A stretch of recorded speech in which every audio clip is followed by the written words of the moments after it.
Hello बच्चों, हमारे पास एक प्रश्न है। एक ग्रामोफोन का रिकॉर्डर ओमेगा कोणीय वेग के साथ घूम रहा है।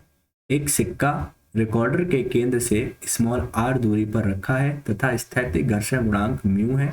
तो सिक्का रिकॉर्डर के साथ घूमेगा यदि r का मान बराबर है म्यू जी ओमेगा स्क्वायर के, r का मान कम है ओमेगा स्क्वायर बटे म्यू जी के, r का मान कम है या बराबर है म्यू जी बटे ओमेगा स्क्वायर के, r का मान ज़्यादा है या बराबर है म्यू जी बटे ओमेगा स्क्वायर से।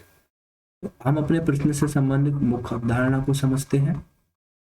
यदि कोई वस्तु हमारी वृत्तीय गति करती है तो वृत्तीय गति करने के लिए आवश्यक होता है, वृत्तीय गति के लिए आवश्यक होता है अभिकेंद्र बल। तो अगर वृत्तीय गति करेगी तो उसके लिए क्या आवश्यक है? अभिकेंद्र बल।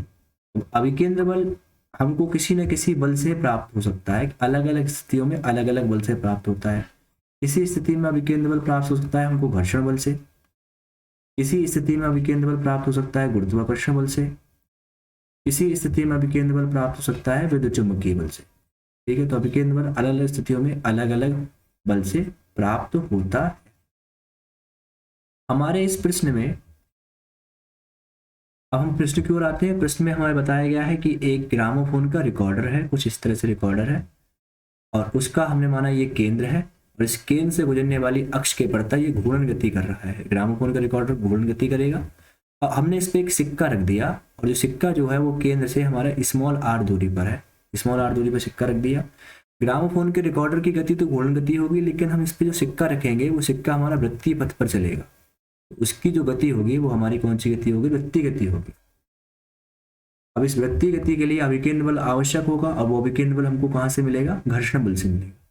केंद्र बल बराबर F बराबर होता है हमारा mr ओमेगा स्क्वायर, तो घर्षण बल हमारा स्मॉल f बराबर होता है म्यू इंटू के क्या, सॉरी, म्यू के इंटू एन क्या होती है? हमारी प्रतिक्रिया होती है, तो हम इसको लिख सकते हैं म्यू इंटू एन की जगह लिख सकते हैं एम जी। घर्षण गुणांक का मान प्रश्न में हमारा म्यू बताया है, तो हम इसको म्यू लिख लेंगे और प्रतिक्रिया एन की जगह लिख देंगे हम एम जी।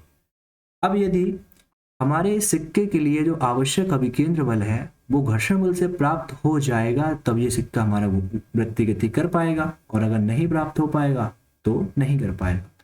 तो घर्षण बल का मान यदि बराबर है और ज़्यादा है, बराबर या ज़्यादा है किसके?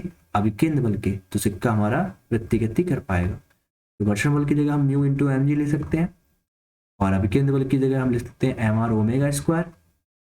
एम से एम कैंसिल हो जाएगा तो हो जाएगा हमारा म्यू जी बड़ा है या बराबर है किसके? आर ओमेगा स्क्वायर के।